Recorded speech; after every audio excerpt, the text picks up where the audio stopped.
The coffin was carved from black stone and sealed with symbols Nora Gallagher didn't recognize, and the moment her flashlight beam hit it, every instinct screamed at her to run. But Nora had never been good at listening to her instincts. That's how she'd ended up divorced at 26, working 3 cleaning jobs to keep her studio apartment, and currently standing in the basement of the Ashford estate at 11 o'clock on a Friday night because Mrs. Chen had begged her to cover this shift. The previous cleaner had quit without explanation, and the agency was desperate. The estate had been empty for decades, or so she'd been told. Some distant relative had finally hired a property management company to prepare it for sale, which meant someone had to clean out a century's worth of dust and decay. Nora needed the money badly enough that she hadn't asked questions. She should have asked questions. The basement stretched far beyond what the house's footprint should have allowed, a vast stone chamber that felt more like a cathedral crypt than a storage space. Her footsteps echoed too loudly. The air tasted old and still, untouched by ventilation or time. And in the center of it all, raised on a dais of 3 stone steps, sat the coffin. Nora approached slowly, her cleaning supplies forgotten by the stairs. The symbols carved into the stone seemed to shimmer in her flashlight beam, though that had to be a trick of the dust motes swirling through the air. They looked almost like words, but in no alphabet she'd ever seen. The craftsmanship was exquisite, each line precise and deliberate, suggesting this was no ordinary burial. She reached out before she could stop herself, fingers trembling as they hovered over the cold stone surface.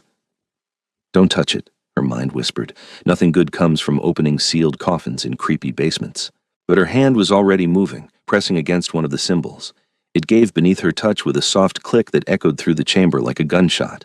The seal broke with a sound like shattering glass, though nothing visible cracked. The lid shifted, just slightly, releasing a breath of air so cold it burned her lungs. Nora stumbled backward, heart hammering, as the coffin lid slowly, impossibly, began to slide open on its own. She should run. She should absolutely run right now. Instead, she stood frozen as the lid fell away completely, clattering against the stone floor with a crash that made her flinch. Darkness spilled from the coffin's interior like smoke, and then eyes opened. Crimson eyes that gleamed in the darkness like fresh blood, locked onto her with an intensity that made her knees weak. And he smiled. It wasn't a kind smile. It was the smile of a predator who'd just found prey, beautiful and terrible and utterly inhuman. Then he sat up, moving with a fluid grace that defied the fact that he'd apparently been lying in that coffin for who knew how long, and Nora forgot how to breathe. He was the most beautiful and horrifying thing she'd ever seen. His skin was pale as fresh snow, luminous in the dim light, stretched over features so perfectly sculpted they seemed carved from marble. Hair the color of fresh snow fell past his shoulders, contrasting sharply with the deep black of his clothing, some kind of elaborate coat that looked like it belonged in a museum. But it was his eyes that held her captive, burning red and ancient and far too aware. "Finally," he said, and his voice rolled through the basement like thunder, deep and commanding and touched with an accent she couldn't place. I was beginning to think the bloodline had died out entirely. Nora found her voice, though it came out as barely a whisper. "What are you?" His smile widened, revealing fangs that gleamed white and sharp. "I am Vladrik Konstantin Draculesht, the third of that name, High King of the Vampire Courts and Lord of the Eternal Night." He rose from the coffin in a single smooth motion, stepping down from the dais with the bearing of royalty. "And you, little human, have just broken a 200-year-old seal meant to imprison me until the stars burned out." Oh, God! Nora's legs finally remembered how to work. She turned to run. She made it 3 steps before he was in front of her, moving faster than her eyes could track. One moment he'd been across the room. The next, he stood between her and the stairs, head tilted slightly as he studied her with those burning eyes. "Don't run," he said softly, and it wasn't quite a command, but it froze her in place anyway. "I've been locked in darkness for 2 centuries. The least you can do is tell me your name before you flee in terror." "Nora," she gasped out. "Nora Gallagher. I'm just a cleaning lady. I didn't know anyone was down here. I didn't mean to break any seal or free any vampire kings or—" "Nora." He said her name like he was tasting it, rolling it around in his mouth. "An honest name for an honest trade? Tell me, Nora Gallagher, what year is it?" 2026. Something flickered across his perfect features. Surprise, maybe, or calculation. 217 years. They left me here for 217 years. His hands clenched into fists, and the temperature in the basement dropped another 10 degrees. When he spoke again, his voice was soft and deadly. I'm going to kill every single one of them. Who? Nora asked, though she wasn't sure why she was engaging in conversation with a vampire king who'd just threatened murder.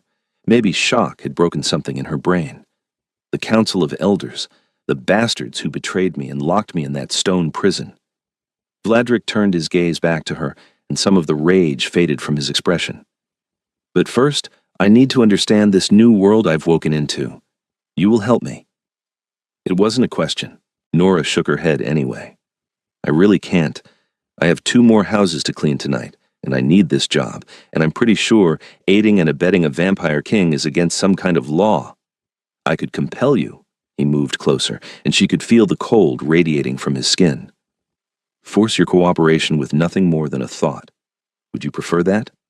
No, Nora said quickly, but I don't want to help you kill people either. Then don't think of it as helping me kill people. That dangerous smile returned. Think of it as preventing me from killing you. Motivation is such an important thing, don't you agree? Her heart was racing so fast she felt dizzy. You're going to kill me anyway, aren't you? Once I'm not useful anymore?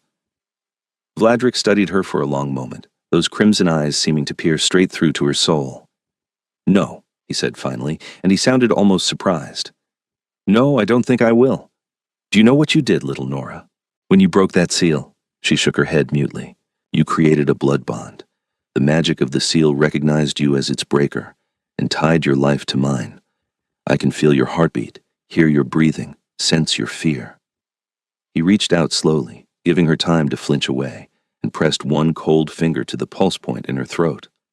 Right now, you are the most precious thing in this world to me, because if you die, the seal reactivates and I go back into that stone coffin for another 200 years. So no, Nora Gallagher, I'm not going to kill you. I'm going to protect you with every ounce of power I possess, whether you like it or not.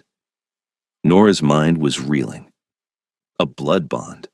That sounds very permanent and magical and like something I definitely didn't sign up for. And yet, here we are. He withdrew his hand but didn't step back. I need clothes that fit this century, information about how the world has changed, and a place to stay while I gather my strength and locate what remains of my court. You're going to provide those things. I live in a 400-square-foot studio apartment, Nora protested. I can barely fit my own stuff in there, let alone a vampire king. Then I suppose we'll be very close. The amusement in his voice made her want to hit him. Survival instincts be damned. Come. Standing in this tomb grows tiresome, and I can smell fresh air from above. Show me this new world, Nora Gallagher. She should refuse. Should scream, run, call the police, do literally anything except lead an ancient vampire into the modern world. But that cold finger pressed to her throat had confirmed what her instincts already knew: he was faster, stronger, and more dangerous than anything she'd ever encountered. And if what he said about the blood bond was true, her life was now inextricably tangled with his. Fine, she said, trying to sound braver than she felt. But if you kill anyone, I'm going to be very upset. Vladrik laughed, a sound like rolling thunder. Duly noted. Your upset has been registered and will be taken under advisement. He gestured toward the stairs with a sweep of his hand that was pure aristocratic grace. After you. Nora gathered her cleaning supplies with shaking hands and led the vampire king up from the basement. The house above was dark and silent, sheets covering furniture that probably cost more than she'd earned in her entire life. Moonlight streamed through tall windows, illuminating Vladrik's features as he paused in the entrance hall, looking around with an expression of deep satisfaction. The Ashford estate, he murmured. I gifted this property to one of my loyal servants in 1802. Theodore Ashford, a good man for a human. He swore his bloodline would protect it until my return. His expression darkened. I suppose they failed in that promise. The property management company said the last Ashford died 3 years ago, Nora offered. No heirs, that's why they're selling it. The bloodline died out. Vladrik's jaw tightened. How convenient for the council. Tell me, are there still vampire courts in this world? Do my kind still rule from the shadows? I don't know, Nora admitted. Until about 10 minutes ago, I thought vampires were just stories. He turned to look at her, those red eyes glinting with something that might have been amusement. Oh, we're very real, little Nora. We always have been. The only question is whether the Council still maintains control, or if some new power has risen in my absence. He moved toward the door with that preternatural speed, then paused. This will be locked, yes? How do people secure their homes in this century? Nora pulled out her keyring, showing him the electronic key fob the property management company had given her. It's digital now, mostly. Vladrik examined the device with the fascination of someone who'd last seen the world before electricity. Remarkable. The humans have become quite clever with their little machines. He glanced at her. You'll need to teach me everything. How to navigate this new world, how to pass as human, what has changed and what remains the same. That wasn't part of our deal, Nora pointed out. Our deal, Vladrik said softly, moving close enough that she could feel that impossible cold again, is that you remain alive and I remain free. Everything else is negotiable. He reached past her to unlock the door, his arm brushing against her shoulder. Now come. I wish to see the night sky without stone walls blocking my view. They stepped out into the cool spring air, and Vladrik froze. For a long moment he simply stood there, head tilted back, breathing in deeply. His expression was one of such pure relief that Nora felt something in her chest tighten unexpectedly. Whatever else he was, whatever danger he represented, he'd been trapped in darkness for more than 200 years. She couldn't imagine that kind of imprisonment. The stars have moved, he said quietly. Not much, but enough. 2 centuries, marked in the shifting of constellations. He lowered his gaze to the street beyond the estate's gates, where streetlights cast orange pools of illumination. And what are those? Some kind of gas lamps? Electric lights. We have electricity now, and cars and computers and smartphones, and Nora cut herself off. This is going to take a while to explain. Then we'd better get started. Vladrik's smile was sharp and eager. Show me everything, Nora Gallagher. I have 2 centuries of human progress to catch up on, and eternity stretches before us. Nora's small car had never felt smaller than with Vladrik, folding his tall frame into the passenger seat. He examined everything with intense curiosity, the seatbelt, the dashboard controls, the radio that crackled to life when she turned the key. When the car actually started moving, he gripped the door handle hard enough that the plastic creaked. This is your horseless carriage? He asked, watching the world blur past outside his window. We call them cars now, and this is a really slow one. Nora navigated through the quiet streets, heading toward her apartment complex on the other side of town. Some of them can go over 200 miles per hour. Extraordinary. Vladrik pressed his hand against the window glass, cold breath fogging it slightly. What else has changed? Where did she even start? Nora spent the 20-minute drive trying to summarize 2 centuries of human advancement: electricity, television, the internet, space travel, modern medicine, nuclear weapons, climate change, social media. Vladrik absorbed it all with the focus of a predator, asking sharp questions that revealed a keen intelligence behind those inhuman eyes. And vampires? He asked as they pulled into her apartment complex's parking lot. Do humans know we exist? No, at least, not that I've ever heard. There are stories, movies, books about vampires, but everyone thinks they're fiction. Nora cut the engine and turned to face him. If there are real vampires out there, they've kept themselves hidden. As they should. Vladrik's expression was grim. The Council always valued secrecy above all else. They believed that revealing ourselves to humanity would lead to war and extinction. I disagreed. He met her eyes. That's why they sealed me away. I wanted to end the hiding, to reclaim our rightful place as the apex of the food chain. The Council called me a warmonger and a tyrant. Were they wrong? Nora asked quietly. Vladrik's smile was sharp as broken glass. About the tyrant part? Probably not. I ruled the vampire courts with absolute authority for 300 years before they betrayed me. But a warmonger? No. I simply believed that hiding in shadows and pretending to be myths was beneath our dignity as a species. He opened the car door with some fumbling, then stepped out into the parking lot. Though I must admit, seeing how far humanity has advanced, perhaps the Council was wiser than I gave them credit for. Nuclear weapons, you said? Bombs that can level entire cities? Countries have thousands of them, Nora confirmed, climbing out and locking the car. Mutual assured destruction is the only thing keeping everyone from using them. How delightfully terrifying. Vladrik followed her across the parking lot, his antique coat drawing stares from a couple of late-night dog walkers. Your species has achieved the power to destroy itself. I'm almost impressed. Nora's apartment was on the third floor of a building that had seen better decades.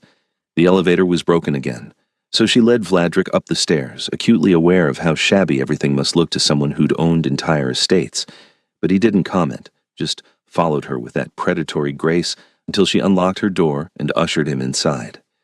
The studio was exactly as she'd left it, small, cramped, and decorated with mismatched furniture from thrift stores. Her bed was shoved into one corner, her tiny kitchen occupied another, and her entire living space could probably fit inside Vladrik's coffin with room to spare. He stood in the center of the room, looking around with an unreadable expression. "Cozy," he said finally. "It's cheap, and the landlord doesn't ask questions," Nora replied defensively. "And before you say anything, the couch folds out into a bed. You can sleep there." "Sleep?" Vladrik's laugh was genuinely amused. "Little Nora, I've been sleeping for 217 years. I don't think I'll be doing much more of that anytime soon." He moved to the window, pulling back the curtain to look out at the city lights. "But I appreciate the gesture. Tell me, do you have any books about modern history? I need to understand what I've missed." Nora pulled out her laptop. "Better than books, I have the entire internet." The next few hours passed in a strange blur. Nora sat on her bed with her laptop, pulling up Wikipedia articles and news sites, while Vladrik absorbed information with frightening speed. He learned about both world wars, the rise and fall of empires, technological revolutions, social movements, and everything else that had transformed the world since 1809. His questions were sharp and insightful, and despite her fear, Nora found herself drawn into genuine conversation. "The mortals overthrew so many monarchies," he mused, reading about the French and Russian revolutions, "and yet they still crave strong leaders. Democracy is a pretty lie, but humanity still organizes itself into hierarchies of power." He glanced at her. "Some things never change." "People can vote now," Nora pointed out. "Women, minorities, everyone. That's different from your time." "Is it?" Vladrik's expression was thoughtful. "The powerful still control the weak, just with different methods. Money instead of noble titles. Corporate oligarchs instead of kings." He closed the laptop gently. "But perhaps I'm being too cynical. At least you have the illusion of choice now. That's something." "You're very dismissive of humanity for someone who needs my help," Nora said before she could stop herself. Vladrik's eyes gleamed. "I don't dismiss humanity at all. I find your species endlessly fascinating, so brief and yet so brilliant, burning through your short lives with passionate intensity. You create art and wage war and love with everything you have because you know it's all temporary." He moved closer, crouching down so they were eye level. "You're not weak, Nora Gallagher. You're fragile, which is different, beautiful and breakable, like a flower that blooms for a single day." Nora's breath caught. This close, she could see the inhuman perfection of his features, the way his skin seemed to glow slightly in the dim light. "You're trying to charm me. Is it working?" "No," she lied. His smile said he knew it was a lie. "Good. You should be wary of me. I am dangerous, ancient, and utterly ruthless when pursuing my goals. But I meant what I said about the blood bond, Nora. Your life is precious to me now, more precious than you can possibly understand." He reached out slowly, giving her time to pull away, and brushed a strand of hair from her face. His fingers were cold but gentle. "I will keep you safe. That much I can promise." "Why do I feel like that's both reassuring and terrifying?" Nora whispered. "Nora, because you're smarter than you think you are." Vladrik stood, putting distance between them. "You should rest. The sun will rise in a few hours, and while I can tolerate sunlight better than most of my kind, I'd prefer not to test my limits on my first day of freedom." Nora blinked. "Wait, you can go out in sunlight?" "Royal blood has its advantages," Vladrik explained. "The curse affects us differently. Direct sunlight weakens me considerably and burns if I'm exposed too long, but I won't burst into flames or turn to ash. The common vampires aren't so fortunate." He moved to the window again, watching the sky. "The council used to joke that royal vampires were the daylight spawn, powerful enough to walk in both worlds but belonging fully to neither." "That sounds lonely," Nora said quietly. Vladrik glanced back at her, something unreadable in his expression. "It is, but power always comes with isolation. The higher you climb, the fewer equals you have to stand beside you. He turned away from the window. Sleep, Nora. Tomorrow we begin in earnest. Nora changed into her pajamas in the tiny bathroom, acutely aware that a vampire king was standing in her living room. When she emerged, she found Vladrik examining her bookshelf with interest, reading the spines of her battered paperback collection. "Romance novels," he observed. "Do you believe in these kinds of happy endings?" "I like to," Nora admitted, climbing into bed. "Reality is harsh enough. What's wrong with enjoying stories where people find love and everything works out?" "Nothing at all." Vladrik pulled out a well-worn copy of Pride and Prejudice, flipping through the pages. "We had novels in my time, too, though they were rarer and more expensive. I was rather fond of Gothic romances myself, all those dark heroes and swooning heroines." His smile was self-deprecating. "I suppose I'm a cliché now, aren't I? The vampire in the night, straight out of one of your storybooks." "You're scarier than any book vampire," Nora said, pulling her blanket up, "and more real." "Reality is always more terrifying than fiction." Vladrik settled into the armchair by the window, the book still in his hands. "Sleep, little Nora. I'll keep watch." "You don't have to." "Yes, I do. The blood bond works both ways. I can feel that you're exhausted, running on fear and adrenaline. Rest. I promise nothing will harm you while I draw breath." There was something so absolutely certain in his voice that Nora felt her eyelids growing heavy despite everything. She was asleep within minutes, her last conscious thought wondering what she'd gotten herself into. She woke to sunlight streaming through her window and the smell of coffee brewing. For a moment, she thought the previous night had been some bizarre stress dream brought on by too many late shifts. Then she sat up and saw Vladrik standing in her kitchen, somehow having figured out how to use her coffee maker. He'd removed his elaborate coat, revealing a white shirt that looked straight out of the Regency era. In the daylight, his skin seemed to glow even more, and his white hair caught the sun like fresh snow. He looked utterly out of place in her modern kitchen, a creature of Gothic romance transplanted into the 21st century. "You're still here," Nora said stupidly. "Did you hope I'd disappeared in the night?" Vladrik poured coffee into 2 mugs with surprising competence. "I told you, the blood bond ties us together. I'm not going anywhere without you." Nora accepted the coffee gratefully, noting that he'd somehow made it exactly how she liked it. "How did you know how I take my coffee?" "I watched you make it last night before you showed me the internet." He leaned against the counter, watching her with those unsettling red eyes.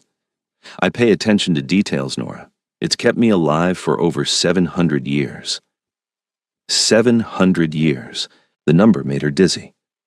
"How old were you when you returned?"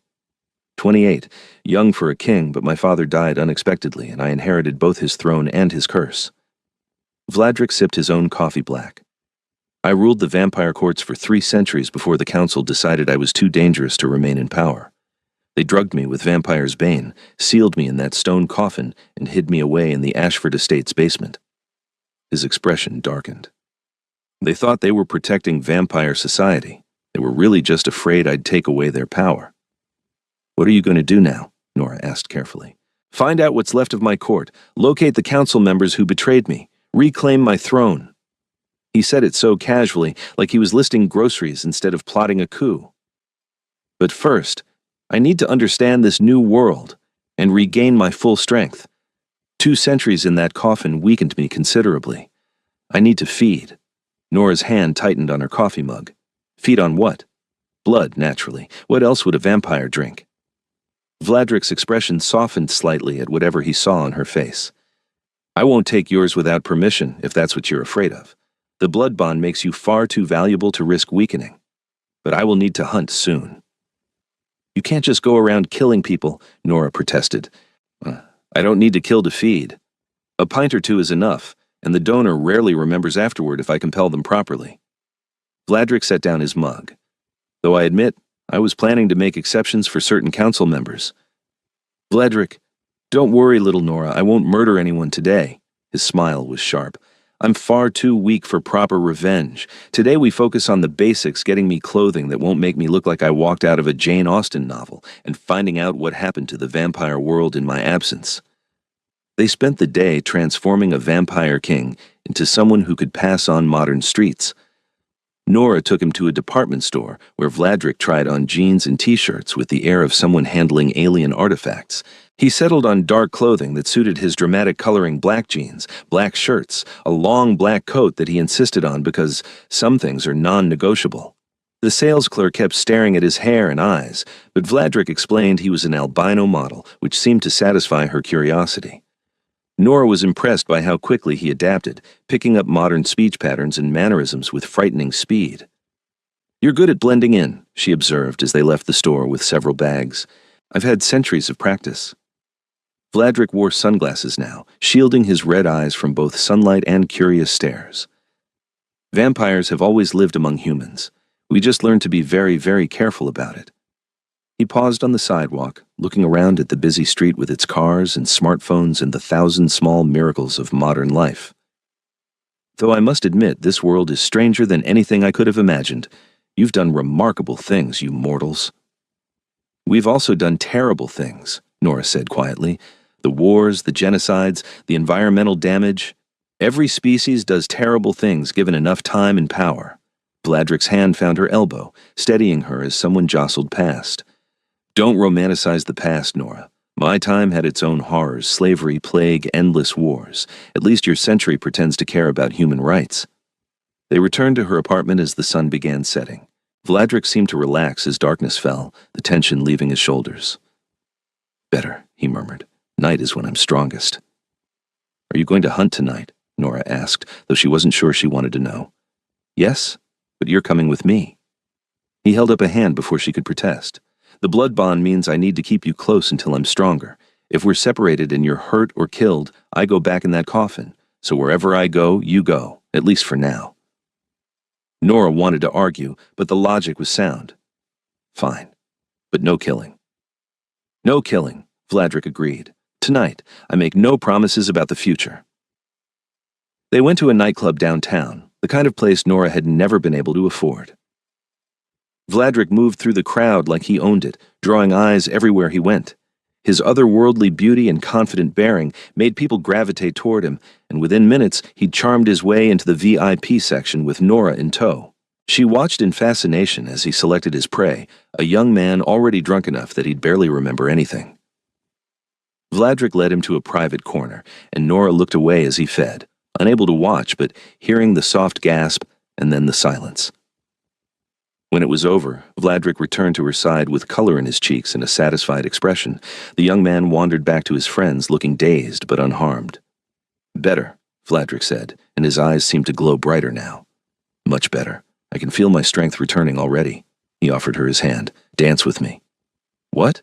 "No, I don't. Dance with me, Nora Gallagher." His smile was warm and dangerous. "I've been imprisoned in darkness for 2 centuries. Let me feel alive again, just for a moment." She let him pull her onto the dance floor, too startled to resist. The music was loud and modern, nothing like the waltzes he must have known, but Vladrik adapted instantly. He moved with inhuman grace, his hands on her waist, guiding her through the crowd. "You're thinking too much," he murmured, close enough that she could feel his cold breath on her ear. "Just feel the music. Let yourself exist in this moment." Nora tried to relax, letting the beat guide her movements. Vladrik held her close, and despite everything, the danger, the fear, the absolute insanity of dancing with a vampire king, she found herself enjoying it. There was something intoxicating about the way he looked at her, like she was the only person in the room worth his attention. "Why me?" she asked suddenly. "Of all the people who could have found you, why did it have to be me?" "Fate has a wicked sense of humor," Vladrik replied. "Or perhaps the magic of the seal recognized something in you, a kindred spirit. Maybe someone who understands what it's like to feel trapped by circumstances beyond their control." His hands tightened slightly on her waist. "You're stronger than you think, Nora. I can feel it through the bond." "I don't feel strong. I feel terrified and confused and completely out of my depth." "That's what courage is," Vladrik said softly. "Being terrified and continuing anyway. You could have run screaming from that basement. You could have refused to help me. But you didn't. You're still here, facing the impossible with remarkable grace." Nora looked up at him, seeing something in his expression that wasn't entirely predatory. "You're not what I expected a vampire king to be." "No? What did you expect?" "More evil, I think. More monster. Less person." Vladrik's laugh was rueful. Give me time. You might change your mind once you see what I'm capable of when someone threatens what's mine. I'm not yours, Nora protested, but her voice lacked conviction. Aren't you? His eyes gleamed in the club lights. The blood bond says otherwise. Like it or not, little Nora, you and I are tied together now. Your life is mine to protect, and my freedom depends on your survival. That's rather intimate, don't you think? The song changed to something slower, and Vladrik pulled her closer. Nora should have pushed him away, should have maintained some distance, but instead she found herself leaning into his cold embrace. He smelled like winter, and old books, and something darker she couldn't name. This is insane, she whispered. Most worthwhile things are. Vladrik's hand came up to cup her cheek, his thumb brushing her skin with surprising gentleness. I promise to protect you, Nora. That's not a small thing coming from me. I don't give my word lightly, and I never break it. Even if it means giving up your revenge? I didn't say that. His smile turned sharp. But I'm patient. I've waited 2 centuries already. I can wait a bit longer to ensure you're safe before I start settling old scores. They danced until the club closed, and then Vladrik walked her back to her car with his hand resting protectively on the small of her back. Nora felt hyper-aware of his presence, the way people instinctively moved out of his path, how his eyes seemed to see everything. You're different when you fed, she observed as they drove home. More human, somehow. Blood is life for my kind. It warms us, strengthens us, makes us feel alive instead of just undead. Vladrik watched the city lights blur past. When we're starved, we become more monster than person. It's why the old vampires who isolate themselves often go mad. They forget what it's like to feel anything but hunger. Is that what happened to you? In the coffin? No. The seal put me in stasis, neither truly alive nor dead. I didn't feel the passage of time, didn't hunger or dream or think. I simply stopped existing. His voice was quiet. Waking up was like being born again, painful and disorienting and overwhelming. Nora glanced at him. I'm sorry that happened to you. Don't be sorry for me. Be sorry for the council members who thought they could cage a king and face no consequences. The cold rage in his voice made her shiver. They're going to learn that some crimes have very long memories. Back at the apartment, Vladrik seemed restless. He paced the small space like a caged animal, all that deadly grace barely contained. Nora watched him from her bed where she'd changed into pajamas and was pretending to read. You should sleep, he said without looking at her. I can feel your exhaustion through the bond. I can't sleep with you pacing like that. You're making me nervous. Vladrik stopped, turning to face her. I'm making you nervous? You do realize you've been staring at me for the past 10 minutes like you're trying to solve a puzzle? Nora felt heat rise in her cheeks. I'm trying to figure you out. 1 minute you're threatening to kill people, the next you're dancing with me and being almost nice. I don't understand you. I'm both those things, Nora. Monster and man, king and prisoner, ancient and somehow new again in this strange world. He crossed to her, sitting on the edge of her bed with careful distance between them. I contain multitudes, as your modern poets might say. Does that frighten you? Everything about you frightens me, Nora admitted. But not in the way you think. I'm not afraid you'll hurt me. I'm afraid of what you make me feel. Vladrik's expression shifted, a becoming intent. And what do I make you feel?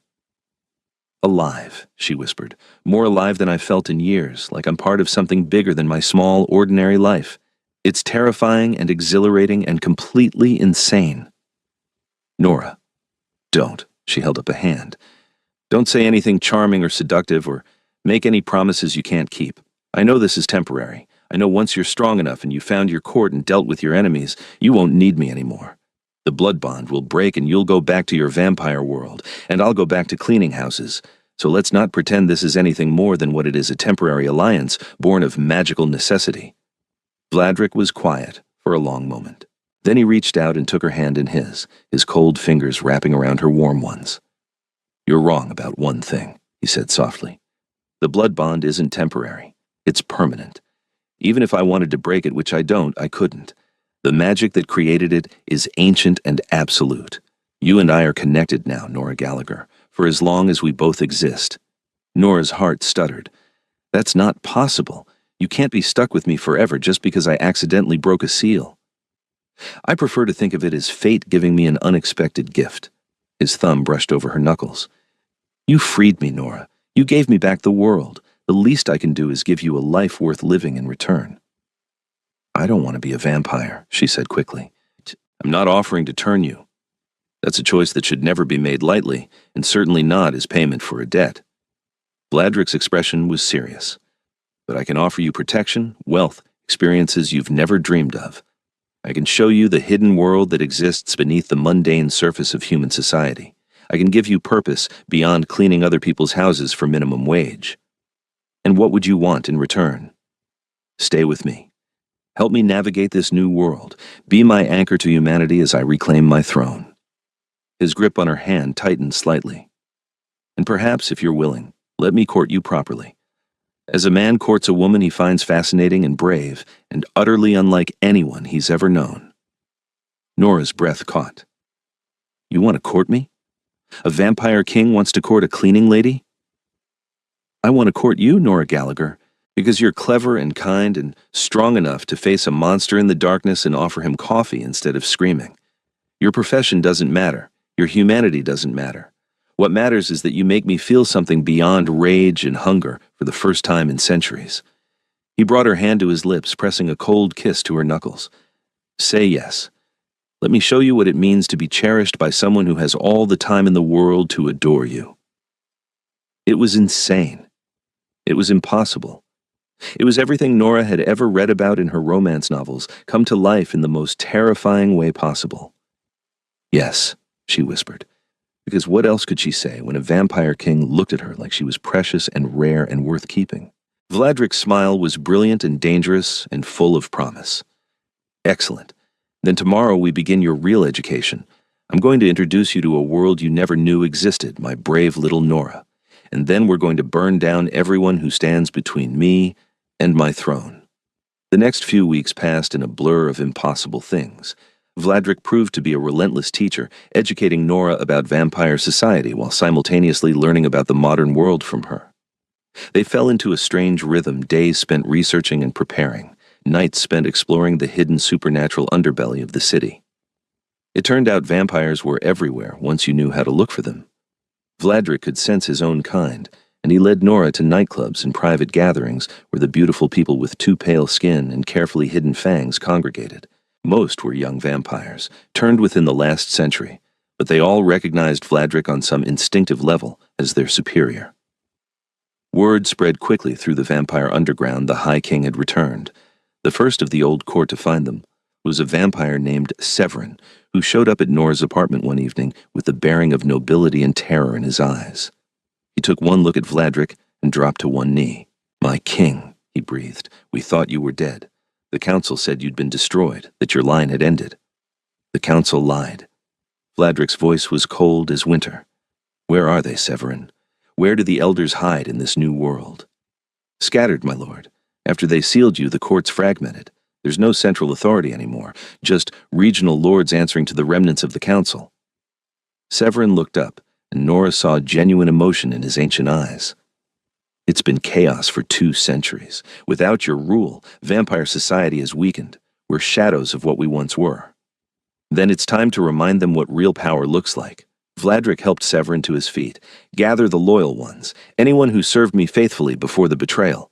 We're going to rebuild the court, and then we're going to pay a visit to the elders who thought they could cage a king." Severin bowed deeply. "It will be done, my lord. Though I must warn you, there will be resistance. Some vampires have grown comfortable with the current disorder. They won't welcome your return. Let them resist." Vladrik's smile was sharp as broken glass. "I'm looking forward to reminding them why they used to fear me." As Severin left to carry out his orders, Nora felt the weight of what was coming settle over her. "You're really going to do this, start a war to reclaim your throne." "I'm going to reclaim what's mine," Vladrik corrected. "If others choose to make it a war, that's their decision."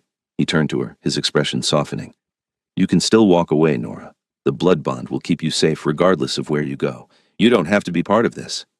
"Yes, I do." Nora surprised herself with her certainty. "You said we're connected. That means I'm part of this whether I like it or not, and honestly," she managed a shaky smile, "I'd rather be at your side than wondering what's happening from a distance." Vladrik crossed to her, cupping her face in his cold hands. "You're remarkable, do you know that? Most humans would run from what's coming." but you choose to stand beside a monster. You're not a monster, Nora said firmly. You're dangerous and ruthless and probably going to get me killed, but you're not a monster. Monsters don't keep their promises or care about anyone but themselves. You've protected me, taught me, treated me like I matter. That's not monstrous. Nora. Her name was a sigh on his lips. I'm going to kiss you now. If you don't want that, tell me to stop. She didn't tell him to stop. Instead, she tilted her face up as Vladrik lowered his head, his lips meeting hers in a kiss that was cold and gentle and somehow perfect. He tasted like winter nights and old wine, and when his arms came around her, Nora felt safer than she had in years. The kiss deepened slowly, Vladrik giving her every chance to pull away. But Nora found herself leaning into him instead, her hands fisting in his shirt as she kissed him back, with all the confused emotions swirling through her. Fear and desire, and something deeper that she wasn't ready to name. When they finally broke apart, Vladrik rested his forehead against hers. I've wanted to do that since the moment you offered me coffee like I was a guest instead of a threat. I've wanted you to do that since you danced with me at the club, Nora admitted, even though I knew it was crazy. Everything about this is crazy. Vladrik's laugh was soft and warm. But I find I don't care. You make me feel human again, Nora. You remind me that existence is about more than power and revenge and endless political games. Don't go soft on me now, Vampire King. You have a throne to reclaim. Oh, I'm still going to reclaim my throne. I'm still going to make the council regret their betrayal. But now I have something worth fighting for beyond pride and power. He kissed her again, brief and sweet. I have you. Over the following days, vampires began appearing at Nora's apartment in increasing numbers. Vladrik's loyal followers, drawn by word of their king's return. They were a diverse group, some ancient and elegant, others young and fierce, all united by their devotion to Vladrik and their desire to restore the old order. Nora found herself swept up in preparations for what Vladrik called the Restoration. Plans were made, alliances formed, intelligence gathered about the current council's locations and defenses. It was like watching a military campaign unfold in her tiny apartment, and she was somehow at the center of it all. Because of the blood bond, Vladrik insisted she attend every meeting, witness every negotiation. You need to understand vampire politics if you're going to survive in our world, he explained. And make no mistake, Nora, you're part of our world now. These vampires see you as my chosen companion, which makes you almost as important as I am. That's terrifying, Nora said, watching a group of ancient vampires debate strategy in her living room. That's power. Vladrik pulled her close, his arm around her waist. Get used to it. Once I reclaim my throne, you'll be at my side, the human who freed the High King and won his heart. I won your heart? Nora looked up at him, searching his face. Did you doubt it? Vladrik's smile was tender. I'm 700 years old, Nora. I've known thousands of people, human and vampire alike, but none of them have ever made me feel the way you do, like I'm more than just a king or a predator or an ancient monster. You see me as a person. That's rarer and more precious than you can possibly imagine. Before Nora could respond, Severin approached with news. My lord, we've located 3 of the council members who voted to seal you. They're gathering in the old cathedral downtown for some kind of meeting tonight. Vladrik's expression went cold and deadly. Perfect. Tonight we send a message. The High King has returned, and there will be a reckoning. Vladrik, wait. Nora grabbed his arm. You promised no killing unless absolutely necessary. This is necessary, he said flatly. These vampires betrayed their king and threw vampire society into centuries of chaos. They deserve death. Maybe they do, Nora agreed quietly. But you also told me you wanted to be more than just a warmonger and a tyrant. Killing them in cold blood makes you exactly what they feared. Vladrik stared at her for a long moment, conflict clear in his red eyes. Finally, he sighed. What would you have me do instead? Show mercy to those who showed me none? Show them you're better than they are, stronger. Prove that you don't need to kill them to win. Nora squeezed his arm. You're the High King, Vladrik. Kings don't need to murder their enemies. They crush them with power and majesty and the weight of their authority. A slow smile spread across Vladrik's face. When did you become so wise? I've been spending too much time with an ancient vampire king. Some of his cunning must be rubbing off. Nora tried to smile, but she was terrified of what was coming. Promise me you'll at least try to end this without unnecessary bloodshed. I promise to try, Vladrik said. But Nora, if they threaten you or any of my loyal followers, all bets are off. I will paint the cathedral walls with their blood before I let them hurt what's mine. It would have to be enough. That night, Nora found herself in the passenger seat of a sleek black car as Vladrik drove them to the old cathedral. Behind them, a convoy of vehicles carried his assembled court dozens of vampires ready to support their returned king. Nora felt like she was riding into battle, her heart racing with fear and adrenaline. You don't have to come inside, Vladrik said as they parked. This could get violent despite my promises. I'm coming. Nora's voice was steadier than she felt. You said I'm part of this world now. That means I face the danger alongside you. Vladrik's hand found hers, squeezing gently. Stay close to me. No matter what happens, stay at my side. The blood bond will help protect you. But I need to know where you are. They entered the cathedral together, and Nora felt the weight of history pressing down on her. The building was ancient by American standards, its Gothic architecture reminiscent of European churches.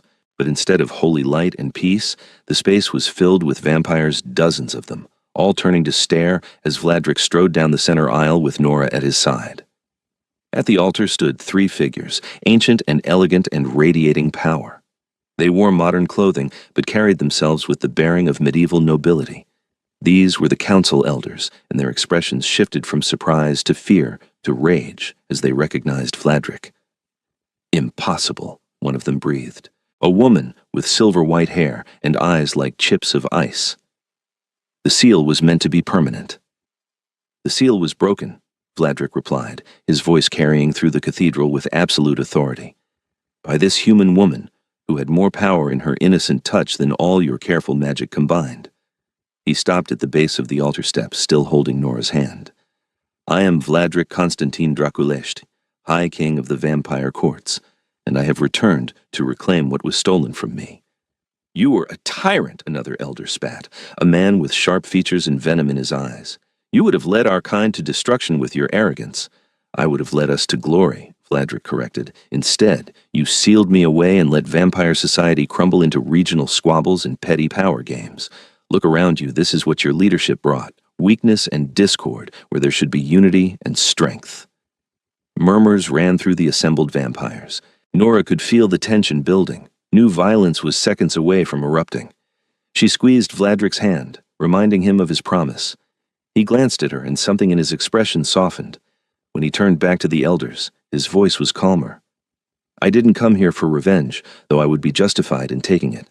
I came to offer you a choice. Bend the knee and acknowledge me as your rightful king, or step aside and let younger, wiser vampires lead our kind into this new century.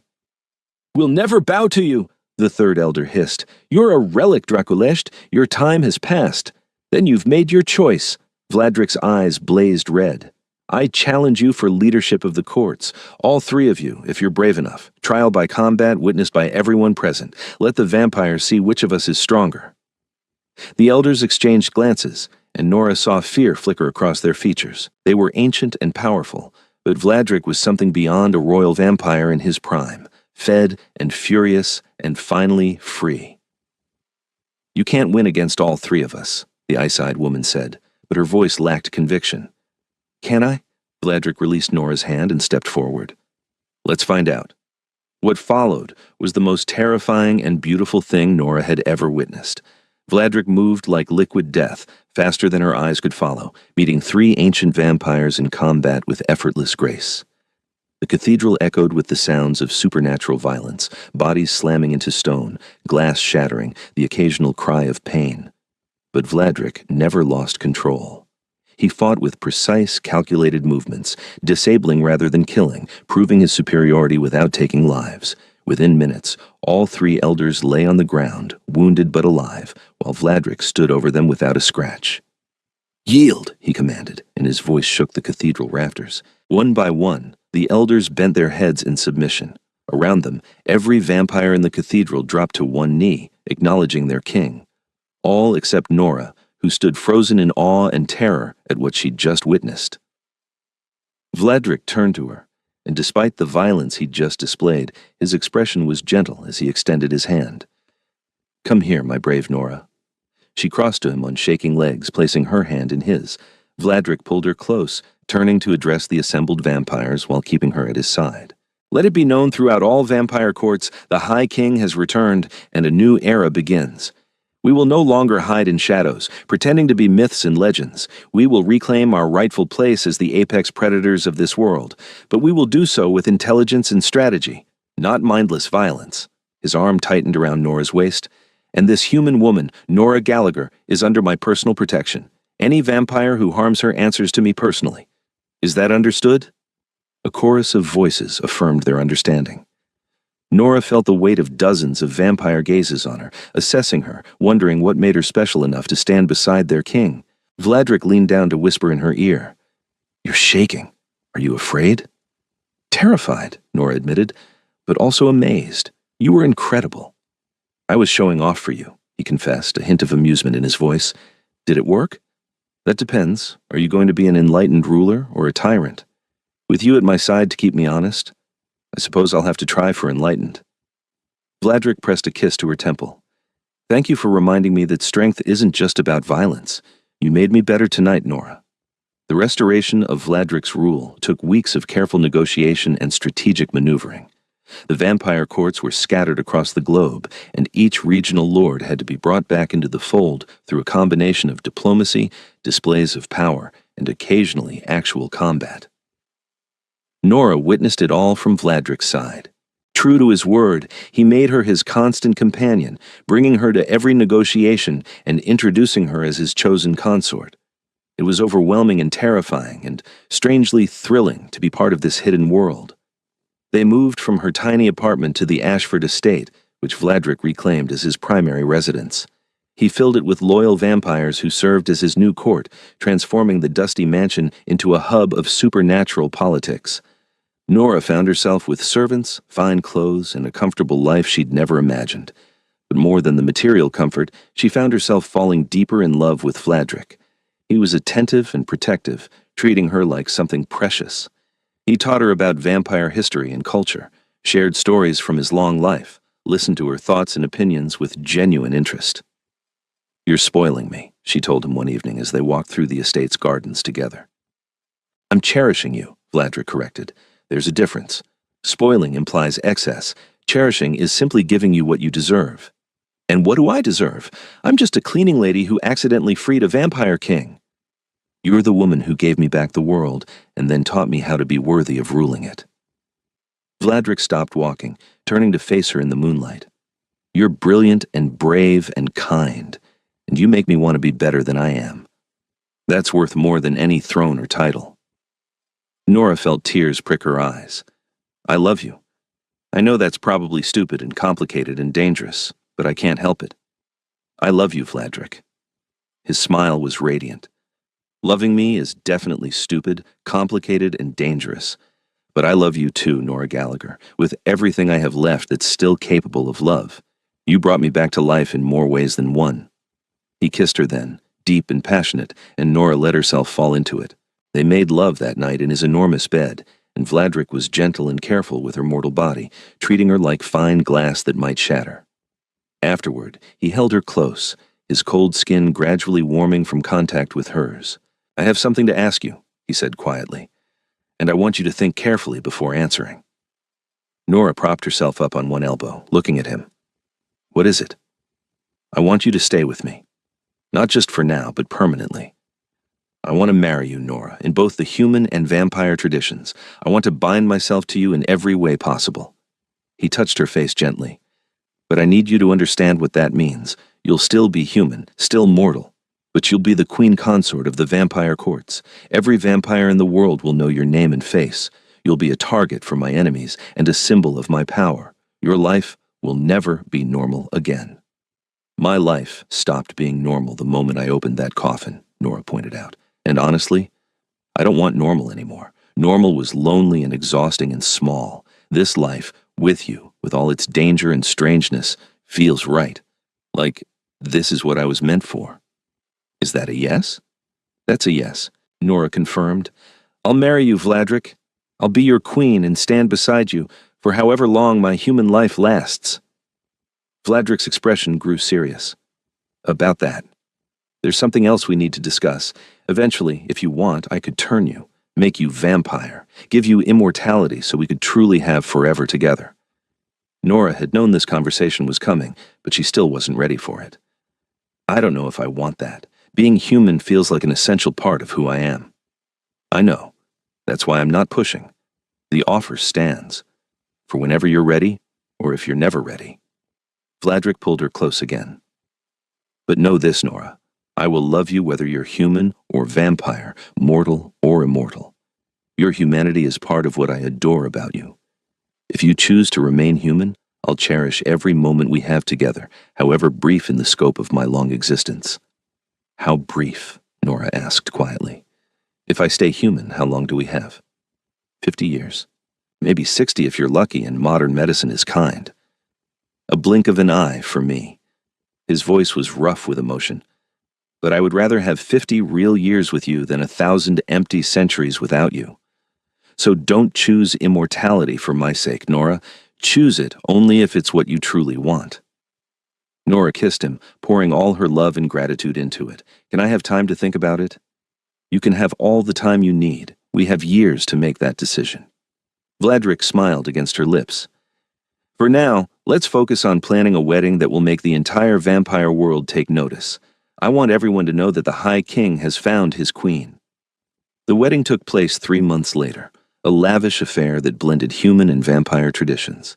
They were married at sunset in the Ashford Estates gardens, with Nora in a dress that cost more than she'd earned in her entire life, and Vladric in formal attire that made him look like he'd stepped out of a Gothic painting. Vampires came from across the globe to witness their king's marriage, and Nora stood before them all without flinching. She'd grown into her role over the past months, learning to command respect despite her humanity. When Vladric placed the wedding band on her finger, an antique piece, engraved with vampire symbols, she felt the weight of what it represented. I vow to love you, protect you, and stand beside you for all the days of my existence, Vladric said, his red eyes locked on hers. You are my queen, my heart, my reason for drawing breath. Everything I am is yours, Nora. I vow to love you, challenge you, and keep you honest for all the days of my life, Nora replied, her voice steady. You are my king, my love, my unexpected miracle. Everything I am is yours, Vladric.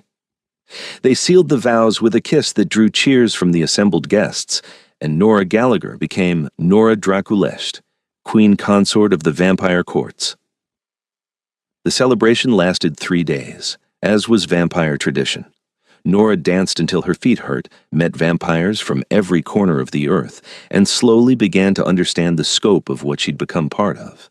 This wasn't just a marriage, it was a political alliance, a symbol of unity, a promise that the vampire courts would enter this new age with strength and purpose. But through it all, Vladric never left her side. He was attentive and loving, making sure she was comfortable, running interference when ancient vampires became too intense, stealing quiet moments alone with her whenever possible. On the 3rd night, after the last guests had departed, they stood together on the estate's balcony, looking out over the grounds. Vladric had his arms around Nora from behind, his chin resting on top of her head. Happy, my queen? He asked softly. Terrified and exhausted and happier than I've ever been, Nora admitted. Is it always going to be this intense? Probably. Vampire politics never rest, and as my queen, you'll be in the thick of it. Vladric pressed a kiss to her hair. But I promise you this, Nora, no matter how complicated things get, you and I will face it together. You're not alone anymore. Neither are you, Nora said, turning in his arms to face him. You spent centuries ruling alone, trapped alone, suffering alone. But that's over now. We're a team, Vladric. Whatever comes next, we handle it together. Together, Vladric agreed, and kissed her with a tenderness that made her heart ache. I love you, Nora Draculesht. My queen, my savior, my unexpected everything. I love you too, my vampire king. 5 years passed in what felt like both an eternity and an instant. Nora settled into her role as queen consort, becoming a respected figure in vampire society despite her humanity. She learned vampire law and politics, mediated disputes, and proved herself to be both diplomatic and fierce when necessary. Vladric ruled with a combination of strength and wisdom, transforming the vampire courts into something more organized and purposeful than they'd been in centuries. He kept his promise to avoid unnecessary violence, preferring strategy and negotiation to bloodshed. but he was still ruthless when needed, and vampire society thrived under his leadership. Through it all, their love deepened. They were partners in every sense, ruling together, learning from each other, building a life that bridged the gap between human and vampire worlds. Vladrik introduced Nora to the wonders of vampire culture, while she kept him grounded in humanity and prevented him from becoming the tyrant he'd once been. But time was beginning to show its effects on Nora. At 31, she was still young by human standards, but she could feel the difference between her mortal body and Vladrik's eternal one. He never aged, never changed, while she accumulated small lines around her eyes and the occasional gray hair. It didn't bother her most days, but sometimes, when she looked at their reflection together, she wondered about the future. 50 years seemed like both forever and not nearly long enough. One evening, as they prepared for bed, Vladrik brought up the subject she'd been avoiding.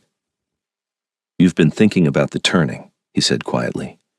"I can feel it through the bond," Nora sighed. "Is it that obvious?" "Only to me. The blood bond means I'm very attuned to your emotional state." Vladrik sat beside her on their bed, taking her hand. "Talk to me, Nora. What are you thinking?" "I'm thinking that I love being human, but I love you more. I'm thinking that 50 years isn't enough time with you. I'm thinking that watching myself age while you stay frozen in time is going to hurt, for both of us." She met his eyes. "I'm thinking maybe I'm ready to become vampire after all." Vladrik's expression was carefully neutral. "This has to be your choice, Nora. Not made for me, or because you're afraid of aging, or because of external pressure. Becoming vampire is permanent and irreversible. You need to be absolutely certain." "I know, and I am certain," Nora squeezed his hand. "I've had 5 years to think about it, Vladrik. 5 years of living in your world, loving you, building this life together. I don't want it to end when my human body fails. I want forever with you, if you'll have me." "If I'll have you?" Vladrik laughed, though his eyes were suspiciously bright. "Nora, I would give you the sun and moon if I could. Forever with you is all I've wanted since the moment you freed me from that coffin." He cupped her face in his hands. "But I need you to understand what you'll lose. The warmth of sunlight on your skin, the taste of human food, the ability to have children." "I know what I'll lose," Nora interrupted, "and I know what I'll gain. Strength, immortality, the ability to truly stand as your equal. I've made my peace with the sacrifices. Vladrik, I want this." He studied her face for a long moment, searching for any hint of doubt. Finding none, he nodded slowly. "Then I will turn you, but we'll do it properly, with ritual and ceremony befitting a future vampire queen. I want the transition to be as painless and dignified as possible." "When?" Nora asked. "Whenever you're ready. Tonight, if you wish, or we can wait. Give you time to say goodbye to your human life properly." Nora thought about it. She'd already distanced herself from her old life over the past 5 years. Her few friends from before had drifted away, unable to understand her new reality. She had no family to speak of. Everything that mattered to her was here, in this room, in this man who'd somehow become her entire world. "Tonight," she decided. "I don't want to wait anymore. Turn me tonight, Vladrik. Make me yours in every possible way." The ritual was both beautiful and terrifying. Vladrik prepared a ceremonial chamber in the depths of the estate, filled with candles and ancient vampire symbols. He dressed Nora in white, explaining that it represented death and rebirth. She would die as a human and be reborn as vampire. "This will hurt," he warned, as he helped her lie down on a silk-covered altar. "The turning is painful, even when done carefully. Your body has to die and remake itself from the inside out. But I'll be here the entire time, and I'll make it as quick as possible." "I trust you," Nora said, though her heart was racing with fear. Vladrik leaned down, pressing a soft kiss to her lips.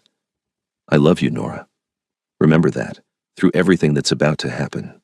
I love you, and this is going to give us eternity together."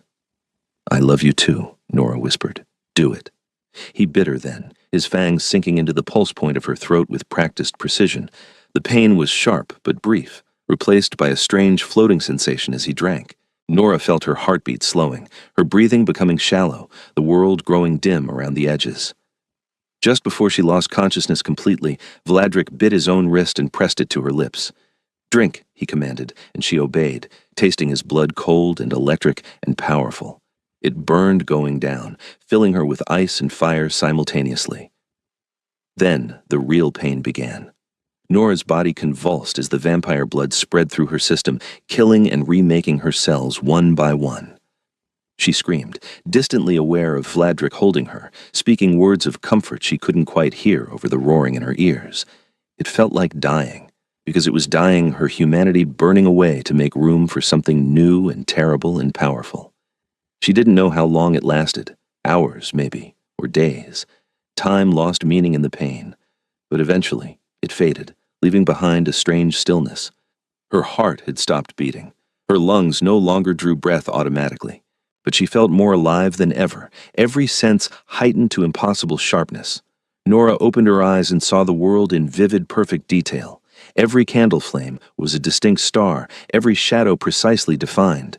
She could hear Vladrik's unnecessary breathing, the whisper of air through the estate's corridors, the scurrying of mice in the walls. She could smell ancient stone and wax and blood and something distinctly vampire that she now recognized as Vladrik's unique scent. Nora? Vladrik's voice was tentative, worried. How do you feel? She sat up slowly, testing her new body. Strength flooded through her, along with an overwhelming hunger that made her throat burn. Hungry, she gasped. I'm so hungry, Vladrik. I know, come here. He helped her stand, guiding her to where he'd prepared glasses of blood, human blood, she realized, donated from willing sources. Drink slowly. Your body needs to adjust. Nora drank, and the hunger receded to manageable levels. With it came clarity, allowing her to truly assess what she'd become. She crossed to a mirror. Old myths about vampires not having reflections were false, and studied her new appearance. She looked like herself, but perfected. Her skin had taken on the pale, luminous quality of all vampires. Her eyes, which had been plain brown, now held flecks of red that gleamed in the candlelight.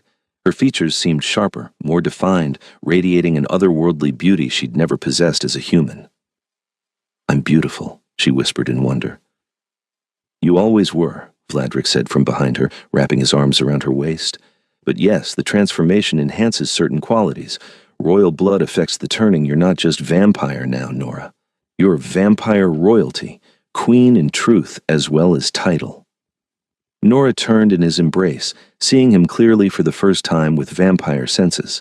He was breathtaking, power and beauty and ancient strength all wrapped in one perfect form. And he was hers, completely and eternally. I can feel the bond differently now, she said, pressing her hand over her heart. It's stronger, clearer, like a thread connecting us. Because you're vampire now, you can sense it properly.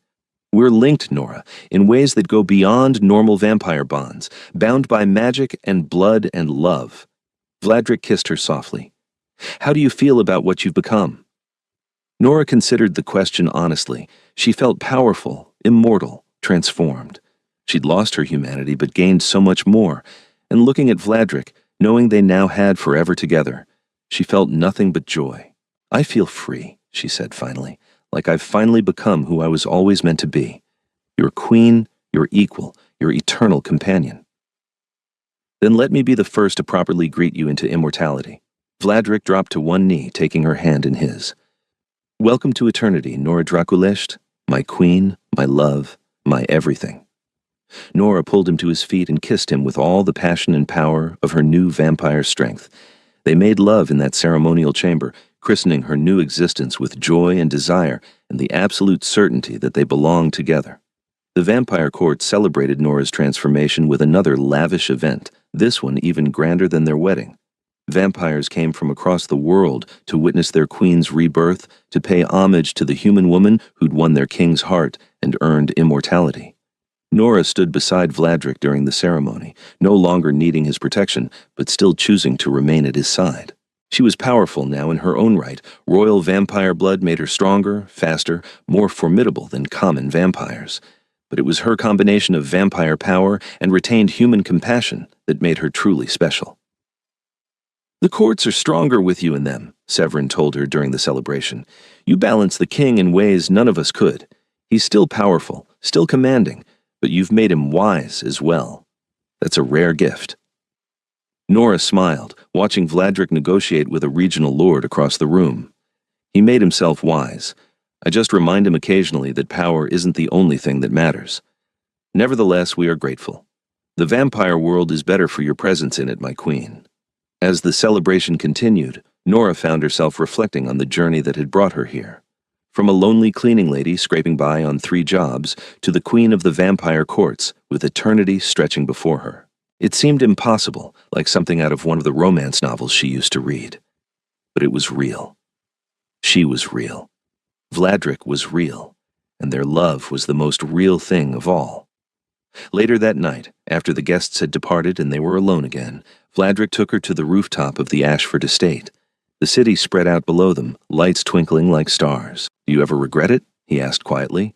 "Giving up your humanity for me?" "Never," Nora said firmly. "I gave up a small, lonely existence for something extraordinary. How could I regret that?" She leaned against him, marveling at how their bodies fit together perfectly now, both cold and immortal. "Do you regret that I freed you from that coffin?" "If I did, I would be the greatest fool in existence." Vladric turned to face her, his red eyes gleaming with emotion. "You gave me back the world, Nora. You gave me purpose and love and a reason to be better than I was. You transformed me, as surely as I transformed you." "Then we're even," Nora said with a smile. "Two lost souls who found each other in the darkness and chose to walk into the light together." "Together," Vladric agreed, pulling her close. "For eternity." They stood there on the rooftop, king and queen of the vampire courts, watching the night deepen around them. Somewhere in the city below, other vampires moved through the shadows, living out their immortal lives.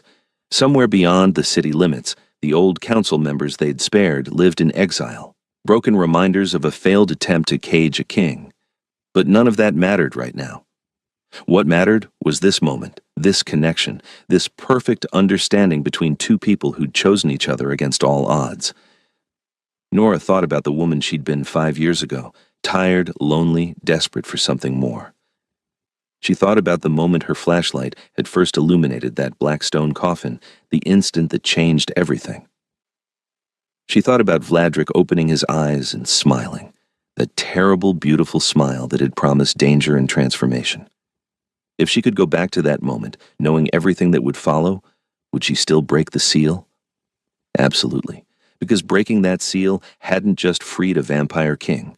It had freed her too from a life half-lived, from loneliness, from the quiet desperation of existing without truly living. Vladric had given her purpose, adventure, love, and ultimately, eternity. He'd shown her a hidden world and made her queen of it. He'd seen value in her when she'd barely seen it in herself.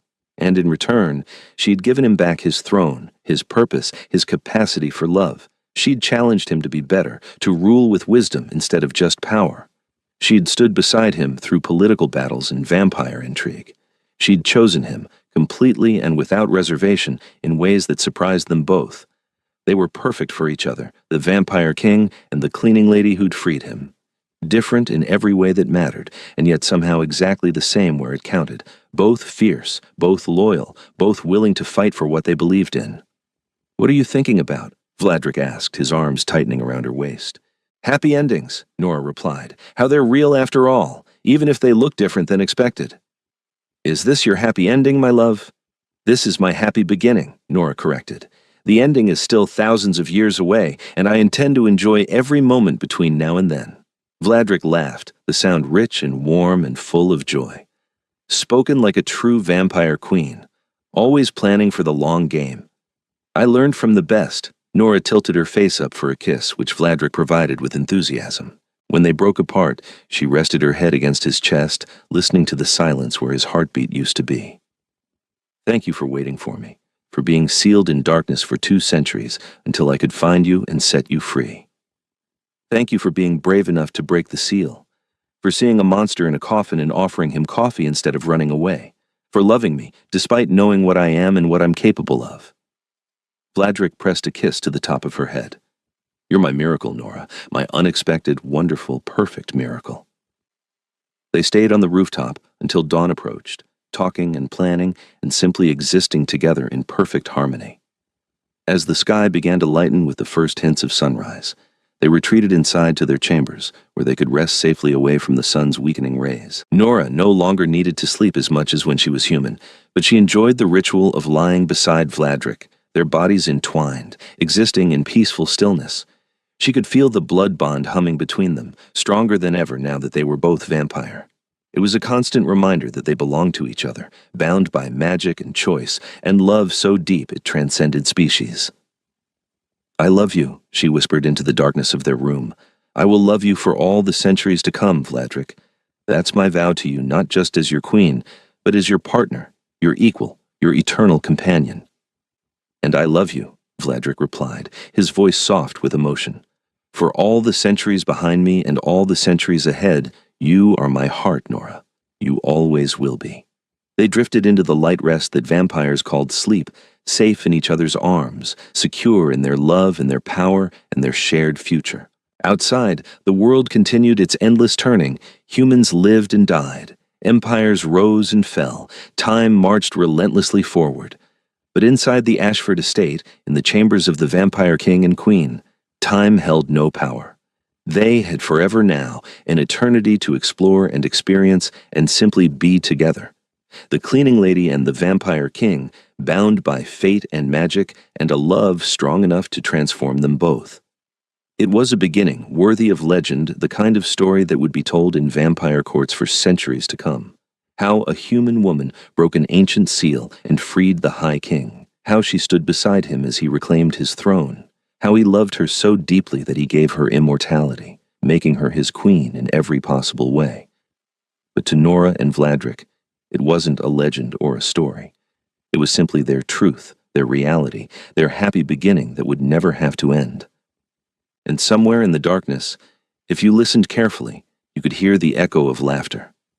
Two voices joined in joy, celebrating the impossible love that had saved them both from loneliness and given them everything they never knew they needed. Together. Forever. Just as it was always meant to be.